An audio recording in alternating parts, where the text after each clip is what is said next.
Hi, this is Jay Mishra, author, life coach and motivational speaker. और news of the week में जो news काफ़ी interesting है और हमारे सिस्टम पे हमारे हमारे कानून व्यवस्था पे एक सवालिया निशान खड़ा करता है। रिसेंट जो इंसिडेंट हुआ है मैं उसकी बात कर रहा हूँ।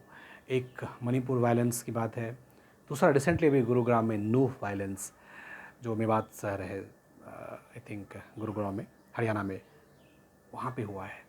दोनों वायलेंस को देखा जाए तो ये कहीं ना कहीं कम्युनल वायलेंस है। कम्युनल वायलेंस कहने का मतलब है कि एक कम्युनिटी दूसरे इंसान को, दूसरी कम्युनिटीज़ को पसंद नहीं कर रहा है।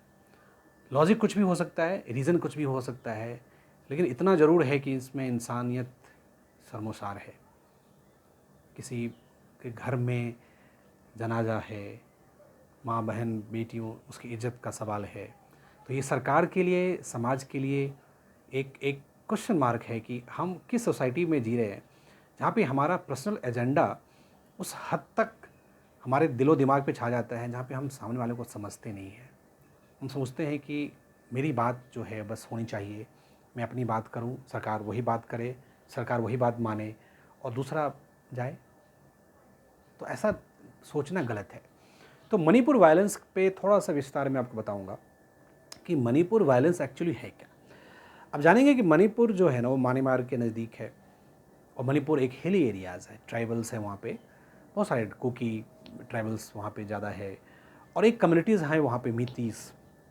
तो अभी कुकी जो है ट्राइबल्स है, मीटीज़ जो कम्युनिटीज़ है वो नॉन ट्राइबल्स हैं, जनरल में आता है। अब प्रॉब्लम क्या आ रही है कि जो ट्राइबल कम्युनिटीज़ है उसके अपने अपने प्रिविलेज होते हैं, अपने राइट्स होते हैं, मतलब बसने का, फॉरेस्ट का जो प्रोडक्ट है उसको यूज़ करने का, उसको स्पेशल दर्जा मिला है जो हमारा नेचुरल रिसोर्सेज है उसको एंजॉय करने का है। बट इसका मतलब ये तो नहीं है कि जो अल्पसंख्यक है, हिंदी कम्युनिटीज़ है या जो भी कम्युनिटीज, आप क्रिश्चियन ही मान लें अगर है वो, और वो ट्राइबल नहीं है, तो आपको वहाँ से उसको वंचित कर देंगे, भगा देंगे, ऐसा भी मानना सही नहीं है कि नहीं। तो मणिपुर का केस सिर्फ यही है कि दो ट्राइबल कम्युनिटीज़ में वायलेंस हो रहा है। जो ट्राइबल्स ऑलरेडी कुकीज़ हैं उनका मानना है कि भाई हमारा जो राइट्स है वो डिसमिनेट हो रहा है, हमारे राइट्स को धीरे धीरे ख़त्म किया जा रहा है, या हमें वो चीज़ मिलनी चाहिए थी वो मिला नहीं, और हमें जो मिला है वो दूसरी कम्युनिटीज़ में क्यों शिफ्ट हो रहा है।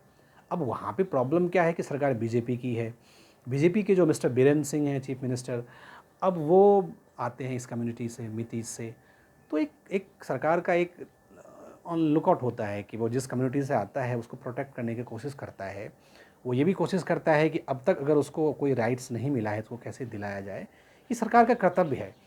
लेकिन अगर अगर कोई सरकार ऐसी बात करे कि भाई अब जो एग्जिस्टिंग कम्युनिटीज़ है उस पर अगर कोई प्रेशर बनाए या उसको आप उसको साइडलाइन कर दें और अपनी बात को थोपें क्योंकि आप उस कम्युनिटी से नहीं है, तो इश्यूज़ है।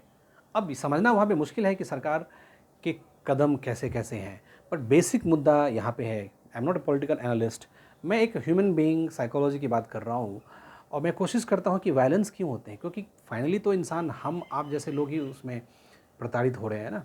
अगर वहाँ पे किसी का डेथ हो गया है, आग लगी है, बसों, स्कूलों, पुलिस चौकियों को जलाया गया है, तो वो तो हमारा आपस का ही मामला है। सरकार तो आती जाती रहेंगी, इंसान तो वहीं रहेगा। तो अगर देखा जाए तो मोटा मोटी तौर पे देखा जाए तो ये घटना ऐसा नहीं कि पहली बार हुआ है। इंडिया में कम्युनल वायलेंस का तो एक हिस्ट्री है, 1947 से तो हम पता नहीं कितने वायलेंस देख रहे हैं। बट जब से बीजेपी की सरकार आई है 5-6 साल में, कुछ रेट्स बढ़े हैं कुछ स्टेट्स में जहाँ पे बीजेपी गवर्न स्टेट्स है। मसलन जो मणिपुर है वहाँ भी बीजेपी की सरकार है, तो वहाँ भी वायलेंस आप देख रहे हैं। हरियाणा में सबसे ज़्यादा वायलेंस हुआ है पिछले 5-6 साल में, वहाँ भी बीजेपी की सरकार है। तो लोगों का तर्क ये है, और सही भी हो सकता है, कि बीजेपी जब वो इलेक्शन के टाइम में आती है तो कुछ न कुछ वायलेंस करवाती है। वो वायलेंस करने से एक सेंटिमेंट पैदा होगा और उसमें उसके द्वारा जो एक्शंस लिए जाएंगे उसके कम्युनिटीज़ को फेवर करेंगे। मतलब जहाँ पे आपने कम्युनल वायलेंस कर दी, मान लीजिए आप कोई स्टेट है जहाँ पे मुस्लिम की आबादी 2-4% ही है, हिंदू ज़्यादा मेजॉरिटी में है और बीजेपी को सरकार में आनी है, तो ऑब्वियसली वहाँ पे इस तरह का बैलेंस होने की कोशिश करेगा बीजेपी कि भाई मुसलमानों को दबाया जाए, उसको प्रताड़ित किया जाए। तो अब जो एक्शंस लेगा उससे हिंदू खुश हो जाएंगे, तो उसका वोट मिलने के चांसेस होते हैं। ये मेरा व्यू नहीं है, ये बीजेपी को इस तरह से पोर्ट्रे किया जाता है मीडिया में या विपक्षी दलों के द्वारा, और इसकी वास्तविकता इसलिए नज़र आती है कि ऐसा क्यों है कि जहाँ पे बीजेपी की सरकार है वहीं पे वायलेंस बढ़ रहे हैं नियर अबाउट द इलेक्शंस। तो अगर ऐसा है तो फिर दिक्कत है, इसका मतलब सरकार की मिली भगत है। अब सरकार तो डायरेक्टली इन्वॉल्व नहीं होगा, सरकार डायरेक्टली इन्वॉल्व नहीं होगा वायलेंस में, वायलेंस करवाएगा। सरकार के अपने बड़े ग्रुप्स होते हैं, जैसे अब बीजेपी के ग्रुप हैं, हिंदूवादी ग्रुप्स है, बजरंग दल, और भी बहुत सारे ग्रुप्स हैं आपके, अलग अलग दल बन, ग्राम सेवक दल, पता नहीं क्या क्या बना दिया है ग्रुप में, तो वो अपना पक्ष रख रहा है। मुस्लिम के अलग ग्रुप हैं, उनके वो लीडर जो हैं ओवैसी साहब या अलग अलग लीडर, उन्होंने अलग से कुछ ग्रुप्स बना दिए हैं। तो कहीं ना कहीं परेशान तो हम आप लोग हो रहे हैं ना। अगर आगजनी हो रही है, इंटरनेट बंद हो रहा है, दुकानें बंद हो रही हैं, तो सब सिस्टम कोलैप्स कर जाता है वहाँ पे 2-4 दिन के लिए। और असली किसी का बेटा गया है, किसी का पति गया है, किसी की पत्नी गई है, तो आम लोग ही परेशान हैं। लेकिन वो इस बात को समझते नहीं हैं कि पॉलिटिकल पार्टी चाहती क्या है। इसलिए हमारा और आपका दायित्व बढ़ जाता है कि हम जहाँ पे रहें, हम कोलैबोरेशन में रहें, हम एक दूसरे को समझें। जब ये बात आपके अंदर और सामने वाले के अंदर आ जाएगी तो ये कम्युनल वायलेंस नहीं होंगे। ये जो कम्युनल वायलेंस होते हैं ये इसलिए होते हैं कि हम कहीं ना कहीं अफेक्टेड होते हैं अपने विचारों से। हमें लगता है हमारा पॉलिटिकल पार्टी ही सब कुछ है, हमें वही दाल रोटी देगा, लेकिन देता तो कुछ नहीं है। सरकार का जो काम है वो करना है, घर में रोटी आपको मेहनत करके ही कमानी है, तो आपको जो करना है वो आपको अपने फैमिली के लिए खुद ही करना पड़ेगा, सरकार कुछ नहीं करेगी। लेकिन सरकार जो आपसे काम करवाती है वो आपके लिए डैमेजिंग है। इसलिए हर एक इंसान को चाहिए कि वो इस तरह के मुद्दों में ना पड़े। लेकिन मैं ये भी देखता हूँ कि हमारा जो कल्चरल सिस्टम है वो ऑटोमेटिक कन्फ्लिक्ट को पैदा करता है।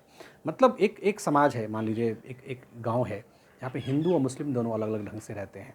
अब हिंदुओं में ऐसा है कि वो गाय की हत्या नहीं करेगा, गाय मेरी माता है, आपकी माता है, हम पूजा करते हैं, हम उसको खा नहीं सकते, हम सोच नहीं सकते। बट मुस्लिमों में क्या है, वो उसको उसका एक कल्चरल ऐसा बना रखा है कि भाई वहाँ पे गाय की हत्या की है, मुहर्रम पे उसको काटा जाएगा, खाया जाएगा। तो ये जो सेंटिमेंट्स पैदा हो गया है उसको हटाना मुश्किल है। इसलिए इंडिया में मेरे हिसाब से कम्युनल वायलेंस कभी ख़त्म नहीं होगा, क्योंकि एक ही गांव में एक ही समाज के लोग दूसरे समाज से अलग ही हो सकते हैं। मतलब इसमें आप कैसे, मतलब मैं गाय को काट नहीं सकता बीइंग हिंदू, मुसलमान गाय को काटता है, खाता है, उसका उसका जहन है, उसका हिस्सा है, उसका कल्चरल एथिक्स है, उसको बुरा नहीं लगता, हमें अपने काम में बुरा नहीं लगता। बट उसको एक साथ लेके एक एक प्लेटफॉर्म पे लेके आना और ये समझना कि हम दोनों भाई भाई हैं, ये समझना मुश्किल है। इसलिए मोस्ट ऑफ द केसेस में जो वायलेंस होता है हिंदू मुसलमान में ही होता है, क्योंकि हमारा कपड़ा पहनने का ढंग, बोलने का ढंग, खाने का ढंग, हमारा इबादत का ढंग सब कुछ अलग है। तो जब अलग है तो वहाँ पे आपको उस समाज को, और ये सरकार का दायित्व है, सिविल सोसाइटी का रिस्पॉन्सिबिलिटी आता है कि उस समाज को ऐसे डेवलप किया जाए जहाँ पे आपसी भाईचारा बना रहे। उसके लिए सरकार को प्रयास करने की ज़रूरत है। लेकिन सरकार ये चाहती है कि किसी तरह से वायलेंस हो जाए, आपस में लोग मरे कटे गले, फिर हम देखेंगे, फिर मुद्दा जब आएगा लाइमलाइट मीडिया में तो फिर उसका जवाब देंगे।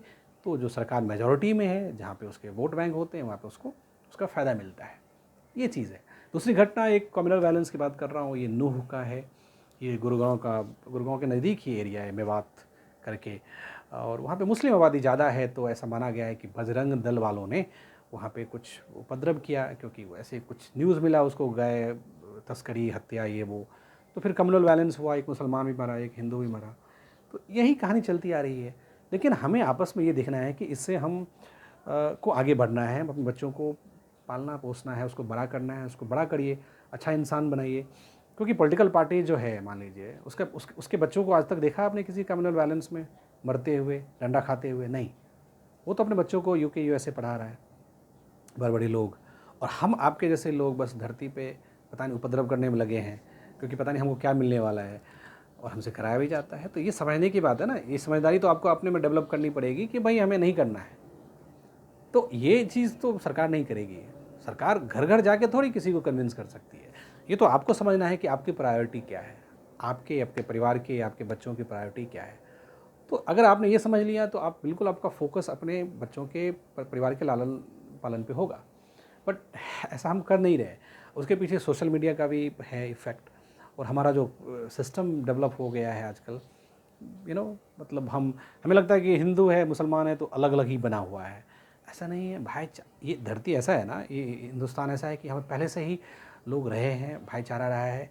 कुछ सालों में, 10-20 सालों में कुछ खाई बढ़ती जा रही है। उसके पीछे एक ही लॉजिक है, अलग अलग एथिकल पॉलिटिकल पार्टीज़ का आना, जिसके विचार अलग हैं।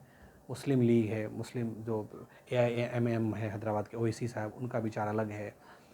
लेफ्ट जो ममता बनर्जी है, उनका विचार अलग है। बीजेपी है, हिंदुवादी संगठन, उसका अलग है। कांग्रेस का अलग है। केरला के जो CPI CPM है, वो ज़्यादा अलग ही है, उसका अपना कम्युनिस्ट विचारधारा है। ये विचारधारा इस हिसाब से एक्सट्रीमिज्म में हो जाती है कि हमें लगता है कि मैं जो हूँ ही सही है। तो ये इसके पीछे लॉजिक हो सकता है। बट अगर मोटा मोटी देखा जाए तो रीज़न बहुत सारे हम ढूंढ सकते हैं। एक रिलीजियस रीज़न, जैसे मैंने आपको समझाया। दूसरा हमारा एथिकल एंड कल्चरल डिफरेंसेस, मैंने आपको बताया।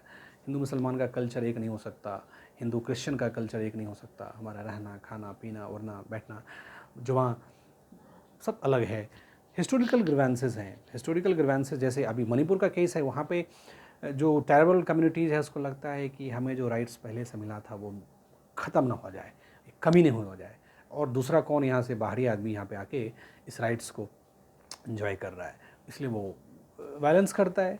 फिर पॉलिटिकल मैनिपुलेशंस, जो मैंने आपको समझाया कि ये पॉलिटिकल मैनिपुलेशंस तो होंगे ही।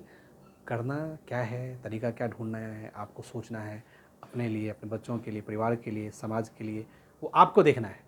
सो you have to stand out and then be a responsible citizen in this country. इसलिए इस तरह के वायलेंस में आप ना पड़ें, सोशल मीडियाज़ को फॉलो ना करें अगर इस तरह के मैसेज आते हैं तो। और ये घटनाएं तो होती रहेंगी, क्योंकि कोई भी एडमिनिस्ट्रेशन, प्रशासन, शासन कब तक उस किसी के पीछे पड़ा रहेगा।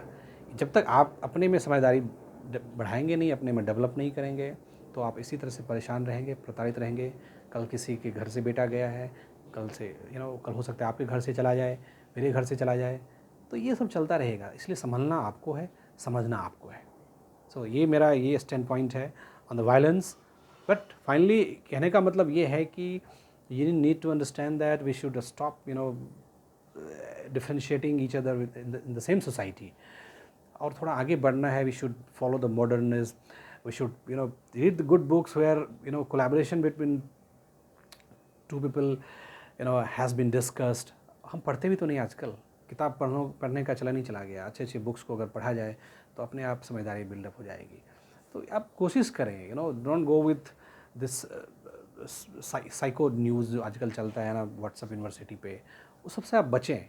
तो आप में बिल्कुल अपने आप में एक समझदारी डेवलप हो जाएगी, क्योंकि हम अपना दिमाग इस्तेमाल नहीं करते। तो जब तक आप अपना दिमाग डेवलप नहीं करेंगे, उसका इस्तेमाल नहीं करेंगे, तो आपको सही गलत का फ़ैसला आप नहीं कर पाएंगे ना। तो सारा मसला वही है, सही गलत का फ़ैसला आप जब नहीं कर पाते हैं तो आपको सामने वाला इंसान कुछ लगता ही नहीं है, उसका अस्तित्व नहीं लगता, उसका वजूद कुछ लगता नहीं है, और फिर वो उसकी हत्या की जाती है। तो ये चीज़ से आपको बचना है, and try to be a good citizen and be loyal with everyone in life and society. Thanks for watching.